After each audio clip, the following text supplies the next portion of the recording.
the learner will be able to understand the concept of learning and behavior, come to know about the nature of clients and their learning behavior, get acquainted with condition of learning and principles of teaching, get acquainted with various methods of delivery, understand the implication of learning style for designing learning experiences.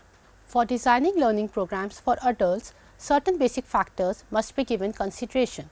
These may include determination of needs, identification of learning goals, designing of learning tasks and measurement of achievement.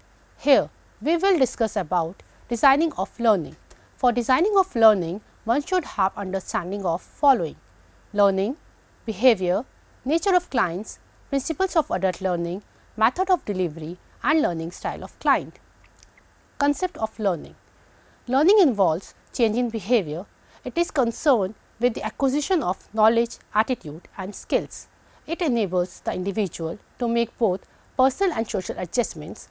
Since the concept of change is inherent in the concept of learning, any change in behavior implies that the learning is taking place or has taken place.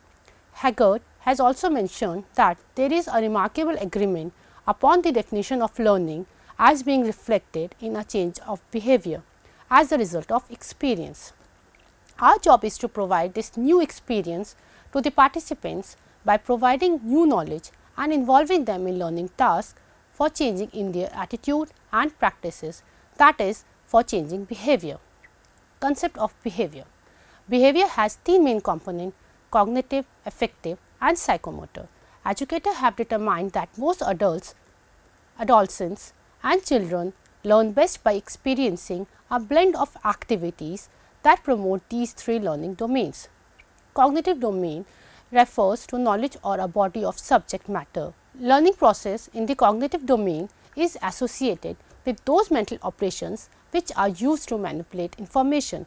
Thus, the cognitive domain involves a number of activities varying from exposure to information to its organization or processing in the learner's mind. Example: remembering, recalling of knowledge, memorization, abstraction, problem solving, thinking, creating and concept learning. There are 6 levels of learning in the cognitive domain. These are knowledge, comprehension, application, analysis, synthesis and evaluation. Knowledge. Possession of knowledge or information is the foundation from which all higher thinking grows. Recall or recognition of specific element in a subject area, that is memory level, operates are involved at this level. Data, facts, concepts or principles are memorized at this level of learning. Knowledge forms core of many learning outcomes. It is also essential in learning and acquisition of motor skills. Changes in affect is also based on knowledge. For example, development of attitude, interest, positive feeling are based on acquisition of knowledge and information. Comprehension. Information is not useful unless it is understood. At this level, those mental operations which help in understanding of facts, concepts, principles and generalization are included. Application. Information is meaningful when it is applied to a new, not previously encountered situation. The mental operation at this level involve the use of concepts, principles and theories in real situation. Analysis. Creative thinking and problem solving begin with analytical thinking. Mentally talking something apart to understand better the relationship of the parts to each other and to the whole. It is breakdown of communication into the elements or constituent parts so that the relationship between the ideas expressed is made explicit. Synthesis. It involves putting together of the components or the parts of components, principles or generalization so as to form a whole. Evaluation. It is the qualitative and quantitative judgment about to what extent material and methods have been put to adequate use. While designing learning lessons or tasks for cognitive domain, one should provide information and facts, include concepts and principles for understanding and generalization, encourage analytical thinking by breaking the content of knowledge into several parts, explain relationship with each other and to the whole, explain application of the new knowledge in real life situation. Some provision should also be made about evaluating the learning efforts. Second component of behavior is affective domain. Affective word refers to attitudes. Learning in the affective domain includes changes in interests, attitudes, values and feelings. In cognitive domain, the main organizing principles were from simple to complex, from concrete to abstract, etc. In the affective domain, which deals with attitudes, interests and values, it is difficult to work on these principles. The main organizing principle in the affective domain is the degree of internalization, that is, the extent to which the feeling or emotions are incorporated by the learner as the part of his/her personality.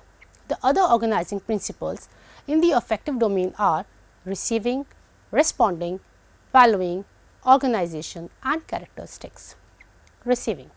The learner becomes aware of the existence of phenomena or stimuli, that is, he/she is willing to attend to it. While designing learning, learner's attention has to be captured so that they receive the stimuli. Responding. The learner at this point is sufficiently motivated. It is not merely attending, but actively attending and responding. Valuing. The learner perceives a concept or phenomena as having worth and consequently reveals a consistent preference or commitment in behaviors towards it. Organization. For situations where more than one value is relevant, the learner organizes the values into a system and also determines the interrelationship among them. Characteristics. After the values have been organized in the individual's mind, they control his/her behavior to some extent. Designing learning for attitudinal change. The 5 organizing principles of affective domain that we have discussed in previous slides helps in bringing about attitudinal change that can be observed in learners' behavior. For designing learning for attitude change, let the participant initially sit and listen to what is said. This is a type of receiving. Motivate them for responding by involving them to participate in a lively discussion. Give time for discussion among participants. At this point, emphasize relative advantage of new practices. A change in attitude is interpreted through change in behavior. Third component of behavior, that is psychomotor domain. The word psychomotor refers to practical application. It pertains to the manipulative or psychomotor skills, which can be developed under the supervision or guidance of an expert or skilled person. For example, the skill of driving a car can be acquired effectively under the direct supervision of a skilled instructor. Learning of skill at time is a component of cognitive and affective learning. As compared to the affective domain, learning in the psychomotor domain can be accessed with much more precision. Phases in learning of psychomotor skills.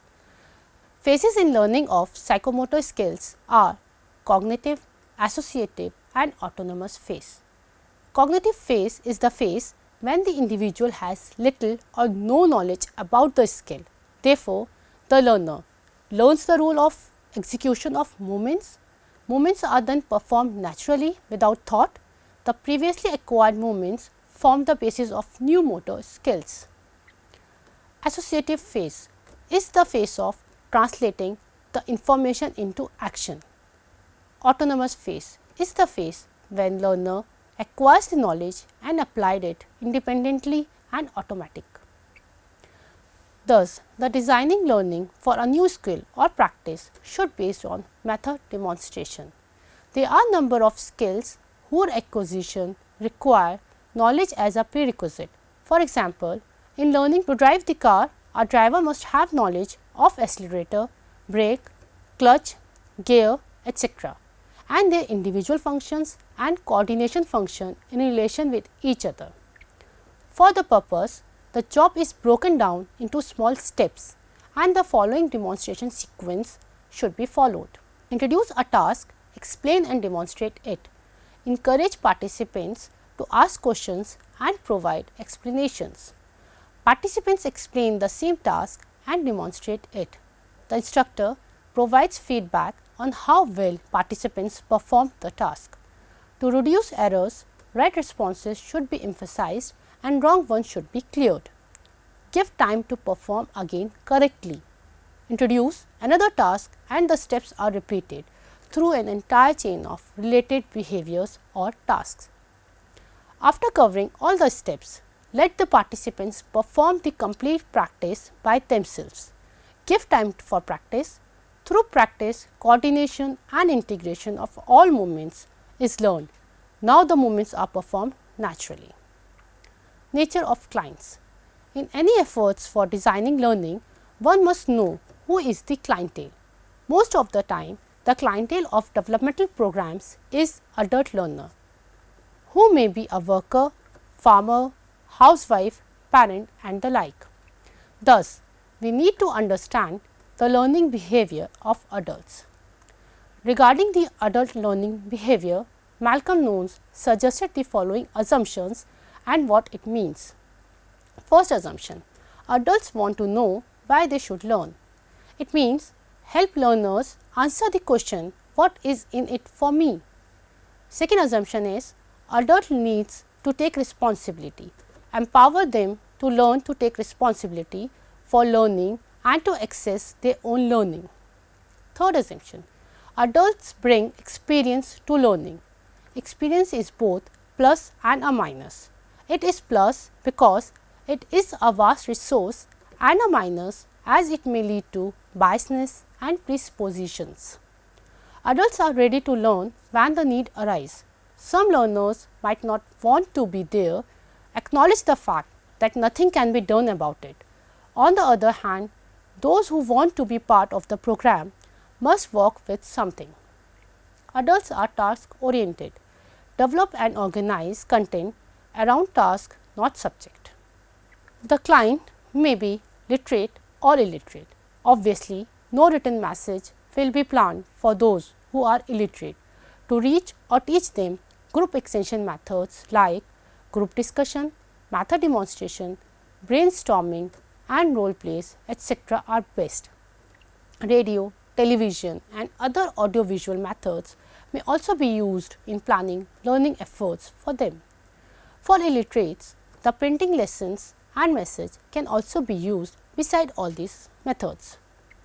The adult educator should also give itself acquainted with the social and cultural aspect of the client.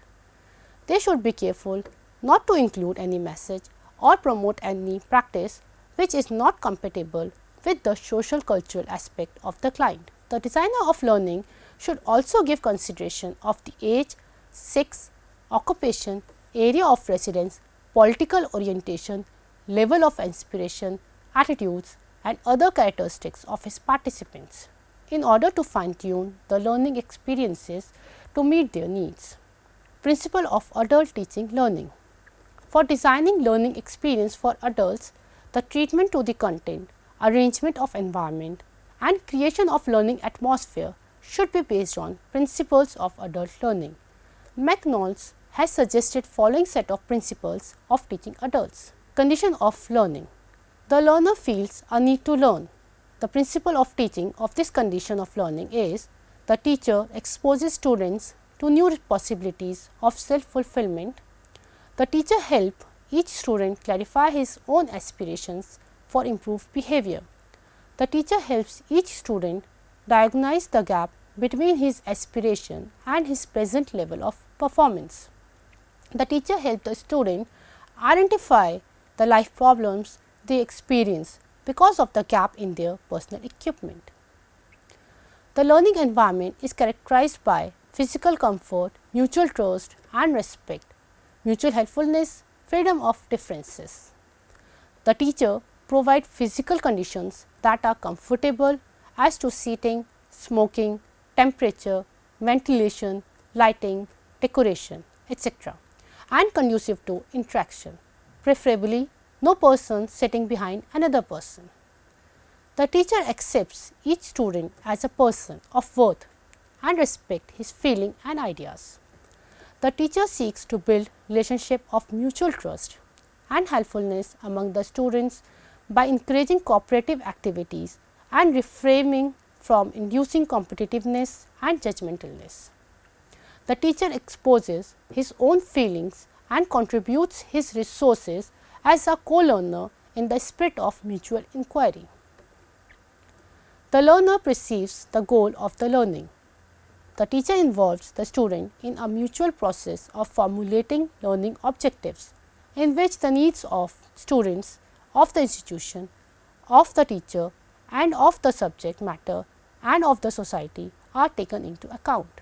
The learner accepts a share of the responsibility for planning and operating a learning experience, and therefore have a feeling of commitment towards it. The teacher shares his thinking about options available in the designing of learning experiences and the selection of materials and methods, and involve the students in deciding among these options jointly. The learners participate actively in the learning process. The teacher helps the students to organize themselves, project group learning teaching teams, independent studies, etc., to share responsibility in the process of mutual inquiry. The learning process is related to and makes use of the experiences of the learners.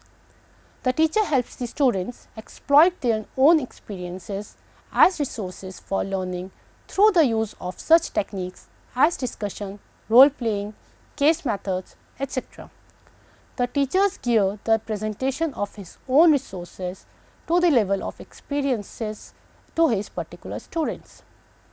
The teacher helps the student to apply new learning to their experience and thus to make the learning more meaningful and integrated.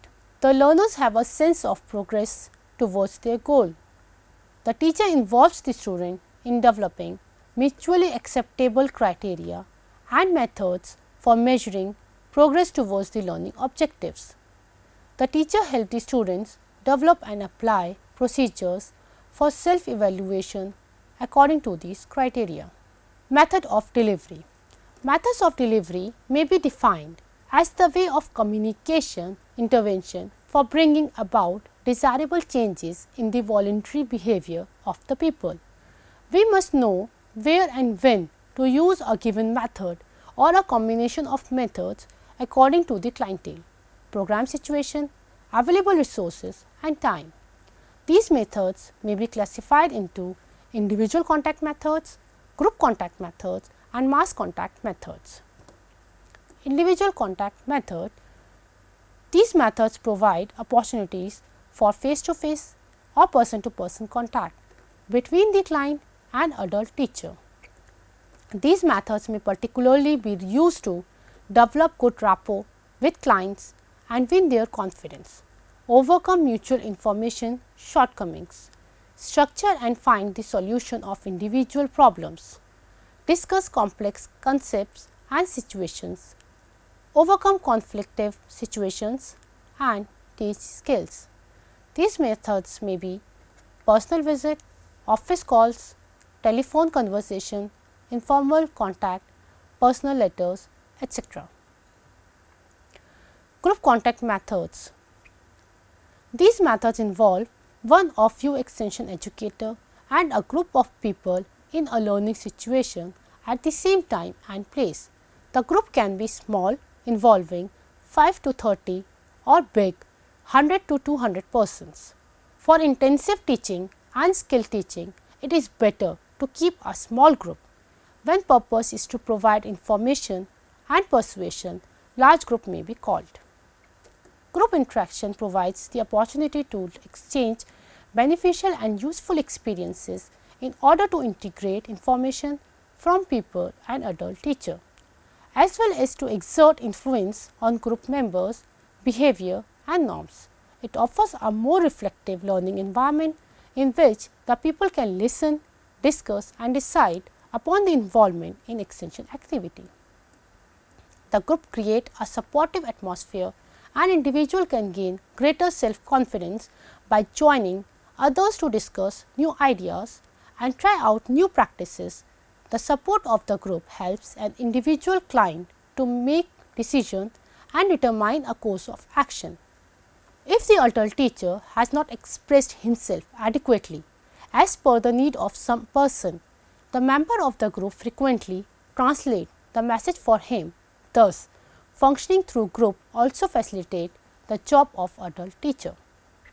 These methods may include method demonstration, lecture meetings, group meetings, conference, training course, tour, the field day, seminar, brainstorming, role play, workshop, etc. Mass contact method. At times, the adult educator has to approach a large number of people for disseminating new information and helping them to use it. This can be done through mass contact methods conveniently. These methods are more useful for making people aware of the new technology quickly. These methods may include radio, posters, charts, news stories, newspapers, campaign, audio cassette, video cassette, pamphlets, folders, internet, etc. Implication of learning style. The three primary learning styles are visual, auditory and kinesthetic. Visual learners tend to learn by looking, seeing, viewing and watching.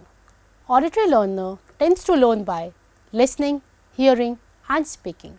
Kinesthetic learners tends to learn by experiencing, moving and doing. For visual, transparencies, video slides, flip charts, reading, demonstration. For auditory, lectures, group discussions, stories and examples, brainstorms. For kinesthetic, role players, simulations, activities are used.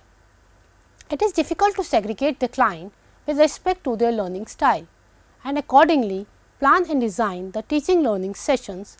Moreover, most of the people, though may learn more by a given style, they have a capability to learn via all these three styles. The Cone of Learning by Edgar Dale.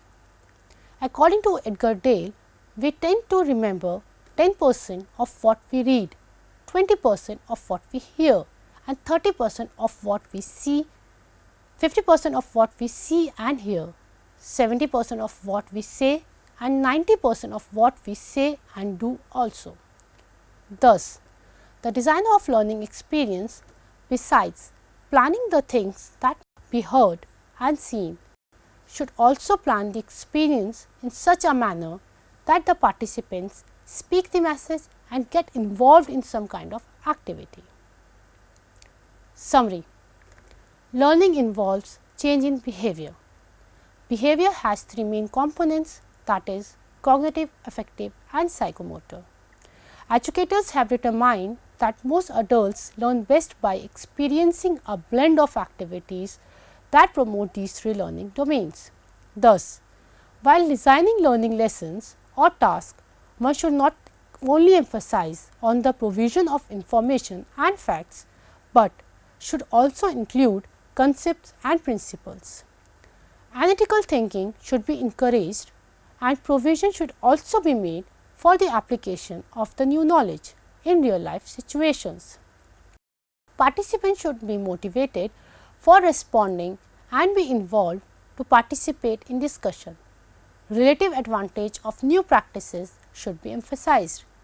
For skill learning, the interactive method demonstration should be used.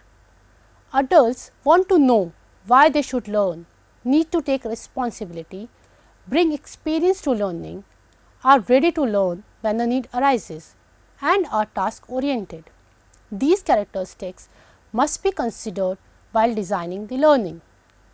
The contents and design should be based on principle of learning. Suitable methods of delivery should be selected based on the type of clientele, program situations, available resources and time.